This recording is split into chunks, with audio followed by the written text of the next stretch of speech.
Ubwinshi bw'imicafu yo mu mayarara bwabaye indanse muri zone Nyakabiga mu gisagara ca Bujumbura. Abanyagihugu baho bavuga ko mu minsi iza hoho bazosanga iyo myanda yashitse no mu mfungurwa hamwe atacokorwa. Uyu munyagihugu avuga ko vyose biterwa n'amashirahamwe ashinzwe gutwara iyo micafu kuko asigaye aza kubitora yishakiye.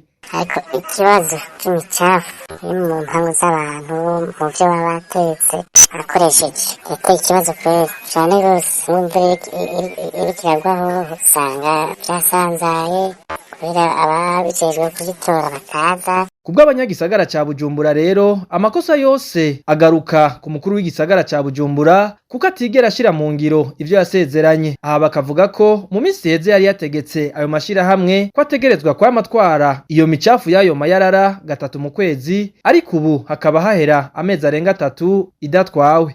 Umukuru w'igisagara ca Bujumbura gutanga itegeko avuga ati amashirahamwe ajejwe gukura imicafu mu mpangu yoza irakura gatatu mu kwezi, ariko ntibirubahirizwa. Harahera nk'ukwezi y'amezi 2 bataje kubitora n'ukuri akamara amazi. Dusaba twebwe abanyagihugu umukuru w'igisagara ca Bujumbura ayikoreshamwo ingufu akareka kubivuga gusa, agafata n'ingingo zikurikira ziherekeza iyo ngingo aba yafashe.